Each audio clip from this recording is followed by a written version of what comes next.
सभी मित्रों का आज के फेसबुक लाइव कार्यक्रम में स्वागत है। आदरणीय गुरु जी का भी हार्दिक स्वागत है। सादर चरण स्पर्श गुरु। तो इसमें जो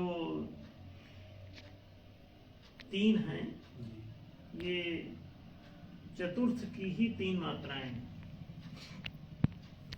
चतुर्थ ओम जो है वो आ उ मा का संयुक्त स्वर है और ये जो स्वर मात्राएं हैं ये इस प्रकार से स्वयं को तीन स्वतंत्र मात्राओं के रूप में और तीनों को मिलाकर के संयुक्त रूप से चतुर्थ जी दशा में प्रतिष्ठित होती है। तो ये एक दार्शनिक डायमेंशनल थ्योरी है। थोड़ा सा अति बौद्धिक होने के कारण इसे समझने के लिए लोगों को तीव्र बुद्धिमान होना आवश्यक है। तेजस तत्व जिनका बढ़ा चढ़ा है वो इसे समझ सकते हैं।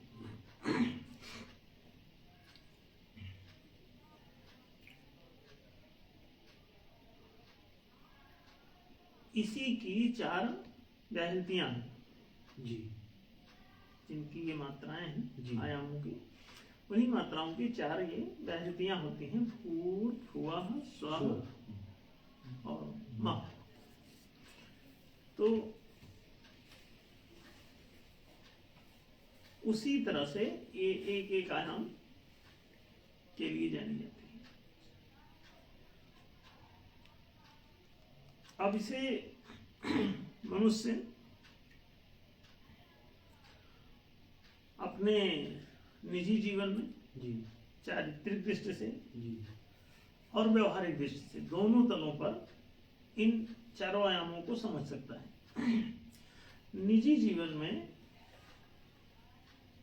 आचरण की दृष्टि से मनुष्य इसमें उसका सबसे जो स्थूल अस्तित्व है शरीर जी वो एक तल है। जी उससे थोड़ा सा सूक्ष्म मन है, जी उससे भी थोड़ा सूक्ष्म प्राण है जी और अतिशय सूक्ष्म आत्मा है। तो इसे तन मन प्राण आत्मा ऐसे कहें। तो ये चार आयाम किसी के निजी एक मनुष्य के जीवन में समझ सकते हैं और बाह्य व्यवहारिक जगत में इसी को व्यक्तिगत परिवारगत समाजगत समष्टिगत ऐसे करके समझ सकते हैं। समष्टि में पूरी सृष्टि शामिल हो जाती है जी अंत में, जिसमें जड़ पदार्थ वृक्ष वनस्पति पशु पक्षी और मनुष्य भी जीव रूप में समाहित है। अब देखिए जी इन आयामों के लिए चाहे वह आचारिक तल पे हो चाहे व्यवहारिक तल पे हो, जी सत सैद्धांतिक जो दार्शनिक धारणीय आधार है आदर्श है धर्म का, वो सत्य और प्रेम और न्याय और पुण्य के नाम से जाना जाता है। जी इसका क्रम भी यही है। जी जी सत्य की कहीं पर प्रधानता होती है तो उसके पश्चात प्रेम का उदय होता है, उसके पश्चात न्याय का उदय होता है, उसके पश्चात पुण्य का उदय होता है। जहां पर इसे एक दूसरे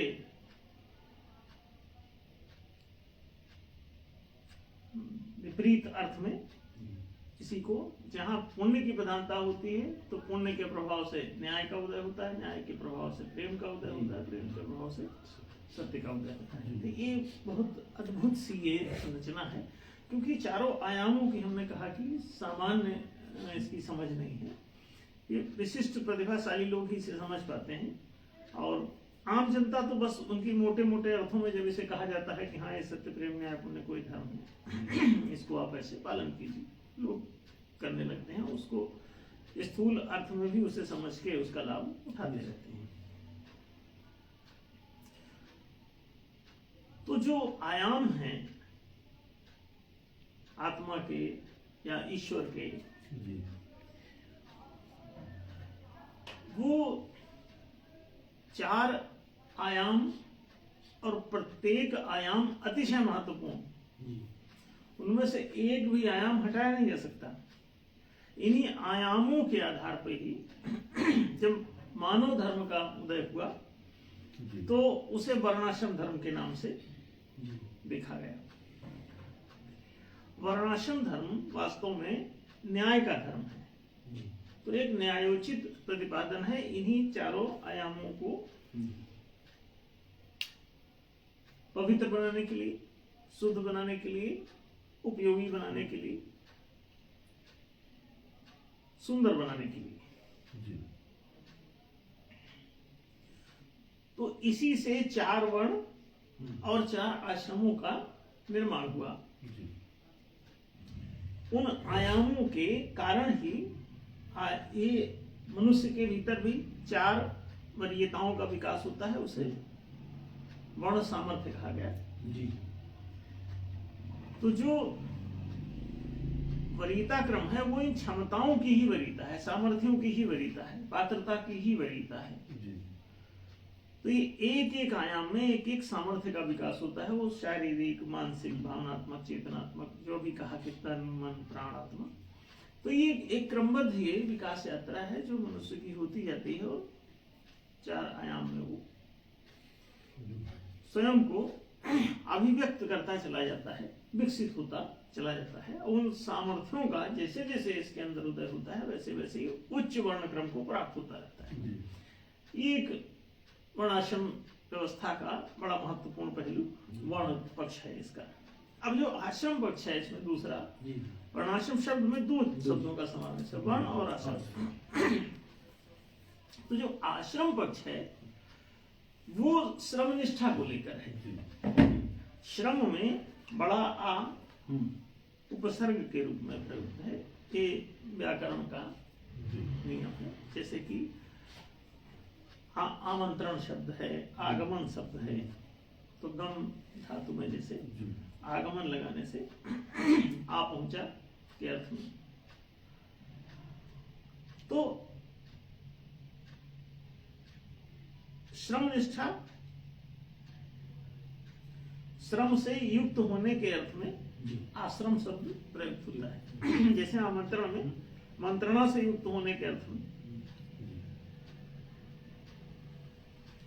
आगमन पहुंचने के अर्थ में कि आ पहुंचा, मंजिल से युक्त हो गया, जहां पहुंचना था वहां पहुंच गया, तो युक्तार्थक है वो। तो श्रम से युक्त होने के अभिप्राय में आश्रम शब्द प्रयुक्त हुआ। तो अब श्रम जो है वो कौन क्या कर पाएगा ये विषय उठेगा। तो ये जो वरीयता क्रम तय हुआ है श्रम निष्ठा का, सामर्थ्य वाला, क्षमता वाला, तो जो जितनी क्षमता जिस प्रकार की विकसित कर गया है उसके अनुसार वो श्रम करने में समर्थ होगा। तो सबसे पहला विषय आया कि इन वरीयता या क्षमताओं को विकसित पहले करना होगा। तो जीवन को जब श्रमनिष्ठा के लिए 4 भागों में बांटा गया तो पहला चैप्टर इसमें यही रख लिया गया। पहला उद्देश्य कि आप पहले वरीयता क्रम का विकास कीजिए, अपना वर्णोत्थान कीजिए। तो उसका संबंध विद्यार्थियों से हुआ और विद्यालय खोलने की बात आई, विद्यारंभ संस्कार करा के 25 साल पढ़ाने की बात आई। तो मानव धर्म में ये ब्रह्मचर्य आश्रम जो है ये पहले नंबर पे प्रतिष्ठित हुआ और इसमें वर्णोत्थान के सभी प्रबंध किए गए, व्यवस्था दी गई। तो वर्णाश्रम एक व्यवस्था है जहां पे पहली व्यवस्था ये विद्यालयीन व्यवस्था है, शिक्षा व्यवस्था है, जिसमें सारे प्रकार की शिक्षा प्रशिक्षण दे करके और मनुष्य को उस योग्य बना दिया जाए कि वो वरीय हो जाए, वरेण्य हो जाए, चुनने योग्य हो जाए, अपनाने योग्य हो जाए, पात्र हो जाए, ताकि आप उसे कर्म पद संपदा पे नियोजन कर सकें, उसे नियुक्ति दे सकें। तो ये एक बहुमूल्य विषय है पहली श्रम निष्ठा के रूप में, ब्रह्मचर्य आश्रम के रूप में, वर्णोत्थान के रूप में, वरीयता क्रम के विकास के रूप में इस पहली व्यवस्था को लागू किया गया। फिर इसके बाद जो शिक्षण प्रशिक्षण के माध्यम से जितना उसका वरीयता क्रम विकसित हुआ, इसका परीक्षण होने के बाद शिक्षण हुआ, प्रशिक्षण हुआ, फिर परीक्षण हुआ जी।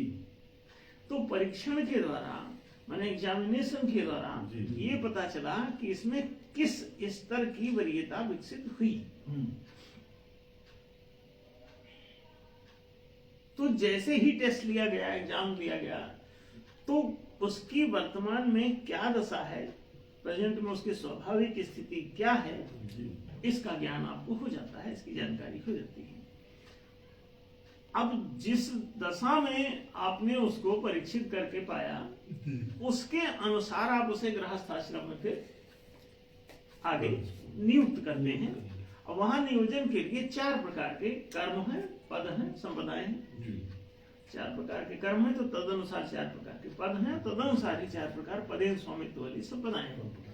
जिन कर्मों को वो करता है उनसे संबंधित जो संसाधन प्रयुक्त होते हैं उनको पदेन कारणों से संपदा कहते हैं। अब देखिए, मानव समाज में 4 प्रकार के कर्म हैं, कृषि, वाणिज्य, राज, नेतृत्व। यानी कृषि कर्म, वाणिज्य कर्म, राज्य कर्म, नेतृत्व कर्म। इन चारों कर्मों की दशा मानव समाज में पाई जाती है। आपको 5 में कोई कर्म नहीं मिलेगा जी। इन 4 में से ही कोई कर्म आप मानव समाज में करते हैं। 5वां जो कर्म है वो त्याज्य है जी। उसे चोरी कहते हैं, भिक्षा कहते हैं। तो भिक्षा और चोरी ये समाज में रहने के लिए प्रशस्त नहीं है कि आप भीख मांग लीजिए, खा लीजिए, आप चोरी कर लीजिए, खा लीजिए, ऐसा नहीं करना है। ये मानव धर्म में नहीं, ये एक अलग दूसरे प्रकार का धर्म दिया गया है। मानवीय जो न्याय धर्म है, वर्णाश्रम धर्म है, ये केवल 4 कर्मों को कार्य की श्रेणी में रखता है और इस चोरी अथवा भिक्षाटन को अकार्य मानता है, अनुपयोगी मानता है, समाज की या मानव की गरिमा के अनुरूप वो नहीं है, न्याय के अनुरूप नहीं है, क्योंकि उसमें आप किसी को हानि पहुंचा रहे होते हैं। न्याय जो है दोनों पक्षों के, आपके प्रत्येक मैं के तू के समानांतर हिताधिकार मानता है और उसकी रक्षा करना न्याय का कर्तव्य है। तो चूंकि न्याय धर्म मानव धर्म है, मानव के समाज का धर्म है, तो वहां पर दोनों पक्षों के हितों की रक्षा अनिवार्य है। इसलिए चोरी कभी दोनों पक्षों की रक्षा नहीं कर सकती, क्योंकि एक पक्ष को हानि होगी तभी ये दूसरा पक्ष कुछ प्राप्त कर पा रहा है। न्याय का धर्म संतुलन का धर्म है, तराजू का धर्म है, क्रय विक्रय का धर्म है कि आपने किसी को 10 रुपए दिया और 10 रुपए का आपने पेन प्राप्त किया जी। 10 रुपए का आपने आलू खरीदा बाजार में, तो बाजार में न्याय का तराजू हर जगह बाजार में टंगा मिलता है जी। वो संतुलन बनाता है। कांटा जहां संतुलित हो जाए उसे न्याय कहते हैं, संतुलन ही न्याय है। दो पक्षों के हिताधिकारों के बीच संतुलन स्थापित करना। तो चूंकि संतुलन बाजार का धर्म है, क्रय विक्रय का धर्म है, विनिमय का धर्म है, आदान प्रदान का धर्म है। बिना आदान के प्रदान नहीं, बिना प्रदान के आदान नहीं। माने बिना क्रय के आप कोई चीज प्राप्त न करें, उसके बदले में प्रतिफल दें। आप कोई चीज कुछ नहीं है तो नगद धन दे देते हैं आप, या एक वस्तु के बदले दूसरी वस्तु देते हैं। जैसे प्राचीन काल में वस्तु विनिमय प्रणाली हुआ करती थी, तो वो इसी न्याय के सिद्धांत के अनुरूप थी। अब आप वस्तु विनिमय में चूंकि कठिनाई अनुभव करते हैं, तो आप अब मौद्रिक इकाइयां आपने बना ली, धन के रूप में, नगद धन के रूप में, या आजकल डिजिटल करेंसी का जमाना जो हमारा प्रस्ताव जो न्याय उसका आंकिक मुद्रा प्रणाली का न्याय धर्म सभा के प्रस्ताव नंबर 1, हाँ प्रस्ताव नंबर 1, तो वो भी एक माध्यम का काम करती है जी, वेदर इट में भी डिजिटल फॉर्म या फिजिकल फॉर्म। जी, तो दोनों रूपों में ये माध्यम का काम करती है और इस माध्यम से आप इस संतुलन को स्थापित कर देते हैं, क्रय विक्रय को अंजाम देते हैं, विनिमय को अंजाम देते हैं।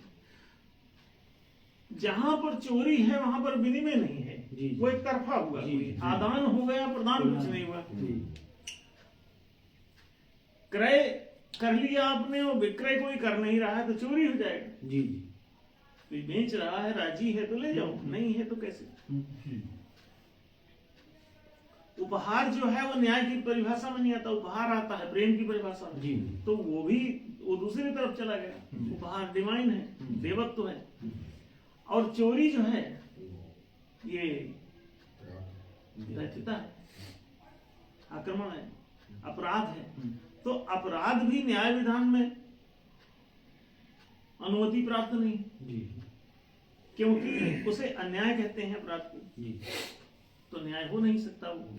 तो न्याय रूपी धर्म मानव धर्म है, मानव समाज का धर्म है, उसे वर्णाश्रम धर्म की श्रेणी में रखा जाता है। और वरीयता अनुसार कर्म करने की जो विधि है उसे ही धर्म के रूप में, शाश्वत और सनातन धर्म के रूप में, न्याय धर्म के रूप में, मानव धर्म के रूप में ग्रहण किया जाता है, स्वीकार किया जाता है। जहां कहीं ये न्याय का धर्म नहीं है, ये वर्णाश्रम धर्म नहीं है, वर्ण को जाति में कन्वर्ट कर लिया किसी ने, आश्रम को विश्राम में कन्वर्ट कर लिया किसी ने, तो इसका मतलब ये हुआ कि न्याय वहां पर प्रतिष्ठित नहीं होगा। वो जंगल की गति से चल रहा होगा, जंगल राज होगा वहां पे।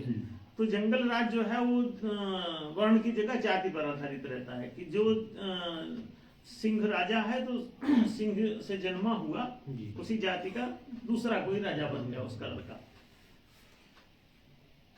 वर्ण क्रम में ऐसा नहीं है। वर्ण क्रम में तो आपकी वरीयता अगर विकसित है, क्षमता विकसित है, पात्रता विकसित है, तो ही आप उस कर्म पद संपदा पर नियोजित होंगे, नियुक्त होंगे, अन्यथा नहीं।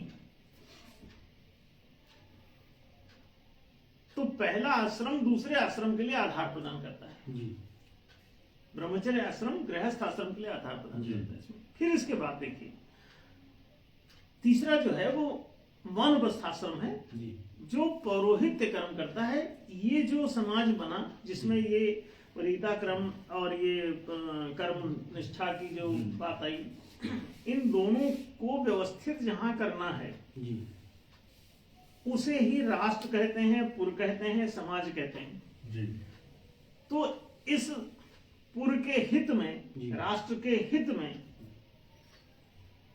जो कार्यरत रहता है, जिसकी जिम्मेदारी होती है कि वो इसे बनाए रखे, इस पर काम करे, इसका मार्गदर्शन करे, वही वानप्रस्थ कहलाता है। वानप्रस्थ आश्रम ऋषित्व का है, पौरोहित्य का है। वहां पर इससे संबंधित सभी प्रकार की रिसर्चें की जा सकती हैं, शोध अनुसंधान किए जा सकते हैं, इसके सब प्रकार के फैसले किए जा सकते हैं। तो वे लोग उपनायक के रूप में इन दोनों आश्रमों का मार्गदर्शन करते हैं। वही लोग सामाजिक विद्यालय स्थापित करके, न्यायशील सामाजिक विद्यालय, वो शिक्षा प्रशिक्षण उपलब्ध करा सकते हैं, वर्णोत्थान करा सकते हैं। वही लोग न्यायशील सामाजिक उद्यम स्थापित करके और लोगों को हर प्रकार का रोजगार उपलब्ध करा सकते हैं, उसे कर्म दे सकते हैं, उसे कमाई के अवसर दे सकते हैं, धनोपार्जन के अवसर उत्पन्न कर सकते हैं। तो ये दोनों चीजें सुलभ कराने का काम वानप्रस्थ आश्रम को रिस्पॉन्सिबिलिटी के रूप में दिया गया। अब इसके बाद और रिस्पॉन्सिबिलिटी के रूप में उनके कंधे पे एक यज्ञोपवीत पहना दिया गया। कंधे पे धारण करना माने रिस्पॉन्सिबल होना। जी। फिर इसके बाद चौथा आश्रम जो बनाया गया इसमें जी वो था इस पूरी व्यवस्था को प्रचारित प्रसारित करने का, जी जन जन तक दूर दूर तक पहुंचाने का, जो लोग इससे वाकिफ नहीं है उनको वाकिफ करने का, जो इसको नहीं जानते हैं उनको जनाने का, जी उसे कहते हैं परिव्रज्य। तो सन्यासी जो है वो परिव्राजक कहलाता है। जी नारद परिव्राजको उपनिषद जैसे आपने पढ़ा होगा, तो एक उपनिषद है पूरा वो, जी जी जो परिवर्जन करता हुआ चारों तरफ धर्म का प्रचार करता है। आप कहीं भी देखेंगे तो सत्य प्रेम न्याय पुण्य का गीत गा रहा है, जी ओम तत्सत बोल रहा है, जी सत्यनारायण का प्रचार कर रहा है कि सत्य ही नारायण है, इसका जी भजन करो, इसको अपनाओ, इसका व्रत करो। सत्यनारायण व्रत कथा आपने सुनी होगी, वो पूरे भारत में घर घर सुनाई जाती है पुरोहितों द्वारा।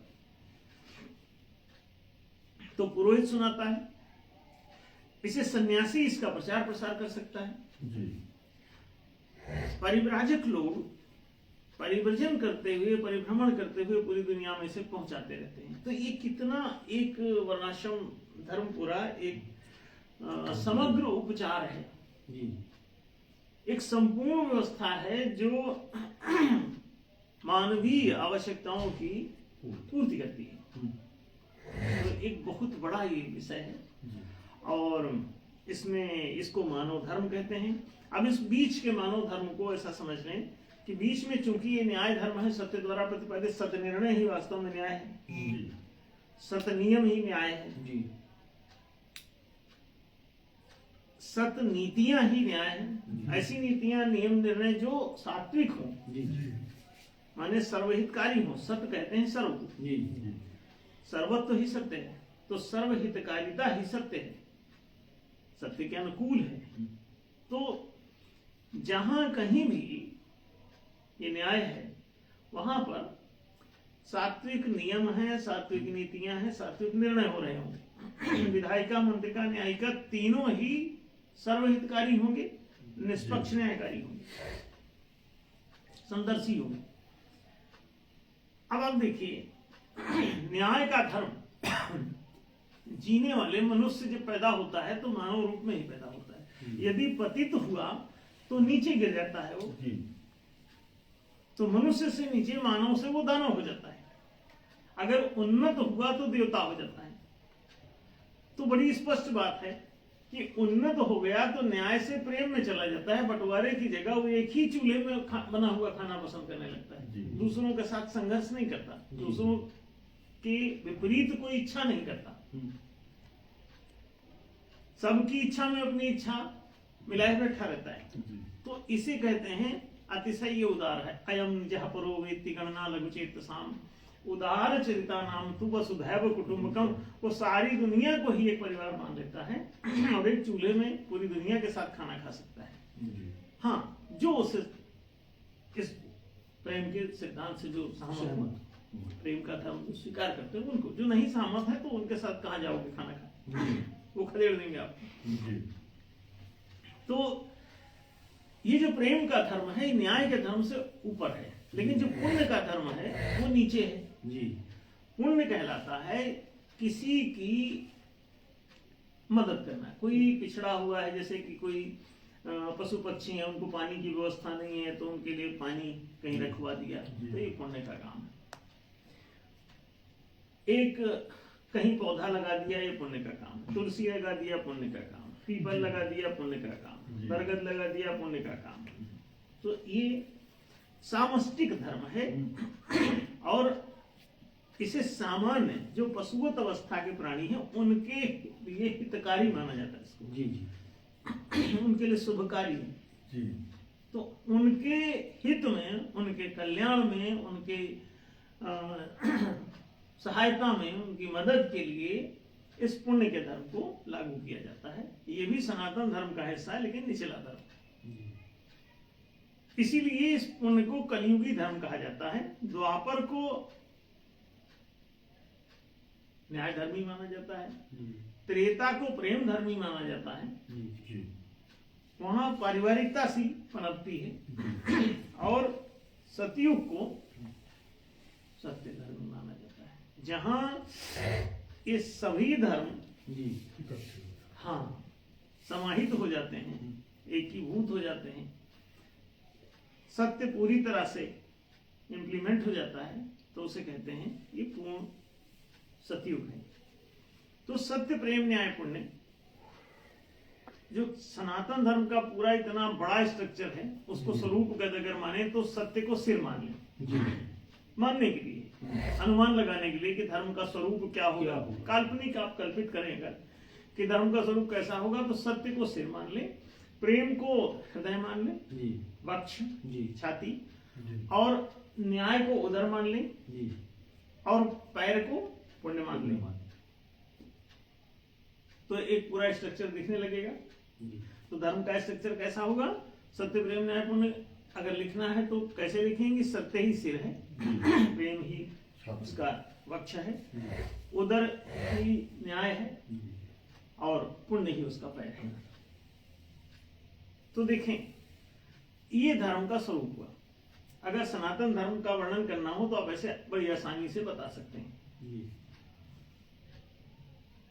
तो इतना ये व्यापक धर्म है, अगर आप इस सत्य प्रेम न्याय पुण्य को नहीं मानते हैं तो फिर क्या मानते हैं धर्म में? जी। कैसे जिएंगे? आप कहते हैं आप हिंदू धर्म को मानते हैं, आप कहते हैं मुस्लिम धर्म को मानते हैं, आप कहते हैं ईसाई धर्म को मानते हैं, कोई बौद्ध धर्म को मानता है, कोई जैन धर्म को मानता है, कोई सिख धर्म को मानता है, कोई बहाई धर्म को मानता है। तो ये जो हिंदू मुस्लिम सिख ईसाई जैन बौद्ध पारसी बहाई, ये अनेक अनेक और इनकी भी शाखाएं उपशाखाएं प्रशाखाएं इतनी ज्यादा हैं कि हजारों की संख्या में ये बटे कटे हैं। और धर्म जो है वो मानव धर्म के रूप में सत्य कहता है न्याय ही तुम्हारा धर्म है, बात खत्म हुई। वर्णाश्रम धर्म ही न्याय का प्रतिपादन है। अब वर्णाश्रम धर्म को इसी अर्थ में जो व्याख्या की उतने ही, उससे इधर उधर मत करो तो न्याय संगत हो जाओगे।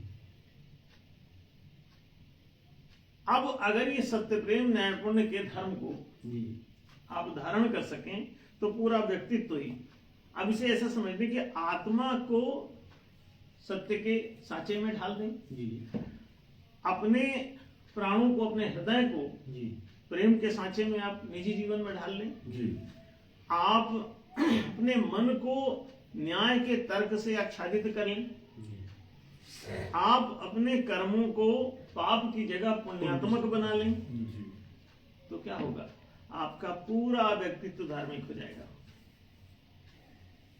निजी तल पे अगर धर्म को देखें तो इस तरह से इसमें धर लें। इसी तरह व्यवहारिक तल पर व्यक्तिगत जीवन में सत्य का पालन कर लें, पारिवारिक जीवन में प्रेम के धर्म को स्वीकार कर लें, सामाजिक जीवन में न्याय के धर्म को स्वीकार कर लें, और सामष्टिक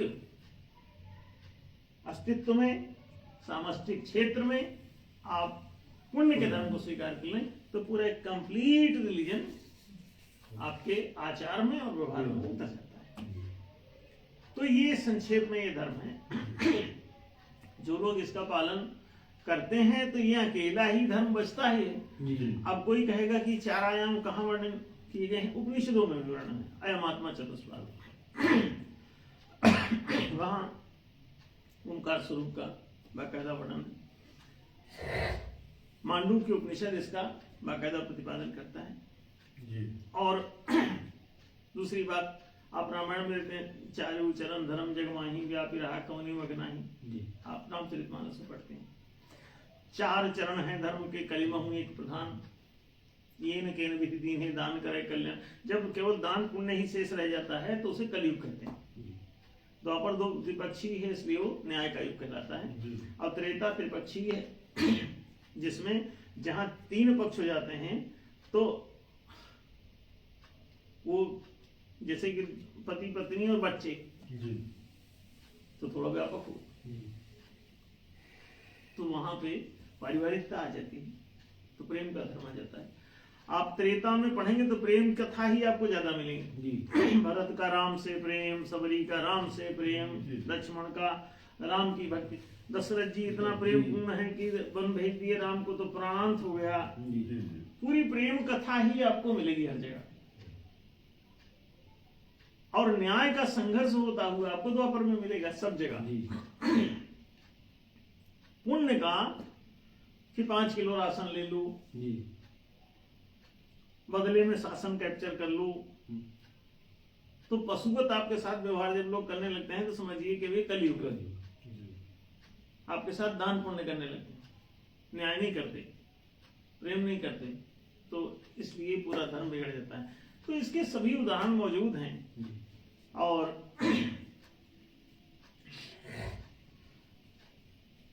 चतुष्पाद सकलो धर्म सत्यम चैव कृते युगे, एक स्मृति में ये भी साफ साफ कहा गया है। तो जब आप इनको पूरा समग्रता से जानते हैं, देखते हैं, तो पाते हैं कि हाँ, धर्म एक बड़ा व्यापक हो, बड़ा सीधा सीधा भी है, जो सत्य प्रेम न्याय पुण्य के रूप में शाश्वत और सनातन धर्म कहलाता है। और ये सब स्वीकार है, इससे कोई बचेगा नहीं। इसका जैसे जैसे धर्म संस्थापक संघ प्रचार प्रसार कर रहा है, वैसे वैसे हिंदू मुस्लिम सिख ईसाई जैन बौद्ध पारसी बहाई सब के सब इधर इसमें वापस पलटेंगे, भर्ती होंगे और उनकी सबकी घर वापसी होगी। और सनातन धर्म आगामी 20-30 सालों में काफी हद तक पूरी दुनिया में फैल जाएगा। और संभव है कि आने वाले जो 25 से लेके 55 तक का जो काल है, समय है, इसमें ये पूरा का पूरा सत्य प्रेम न्याय पुण्य का जो शाश्वत सनातन धर्म है, ये फैल जाएगा पूरी पृथ्वी पर। और तीनों लोक भी, प्रेम पर आधारित देवलोक, न्याय धर्म पर आधारित मनुष्य लोक और पुण्य धर्म पर आधारित दानव लोक भी प्रतिष्ठित हो जाएगा, वो आपको दिखने लगेगा। तो बात स्पष्ट हुई होगी शायद। मित्रों, हम लोगों ने आज एक बहुत ही अत्यंत गूढ़ विषय और बहुत ही आवश्यक जानने के लिए हम सबके धर्म नामक विषय पर गुरुजी के विचारों को सुना। इतने तर्कसंगत सैद्धांतिक रूप से इस पूरे सारे धर्म की व्याख्या जो गुरुजी ने की है, उससे ये स्पष्ट होता है कि तथाकथित धर्म पंथ संप्रदाय से ये जो वास्तविक धर्म है, जो कि धर्म संस्थापक संघ द्वारा प्रतिपादित किया गया है, वो किस तरह भिन्न है और कितना वैज्ञानिक है। आधुनिक विज्ञान भी इसी 4 आयामी विश्व का अनुसरण कर रहा है, जिस पर ये हमारा धर्म, जिसका प्रतिपादन अब नए सिरे से आदरणीय अंकुर जी ने किया है। और धर्म संस्थापक संघ भी इसके प्रचार प्रसार में व्यस्त है और इसकी स्थापना के लिए संकल्पित है। आपको यदि ये वीडियो पसंद आया हो तो आप अधिक से अधिक इसे शेयर करें, ताकि अन्य लोग भी इस वास्तविक धर्म को जान सकें। अगले फेसबुक लाइव में हम लोग पुनः एकत्रित होंगे। धन्यवाद।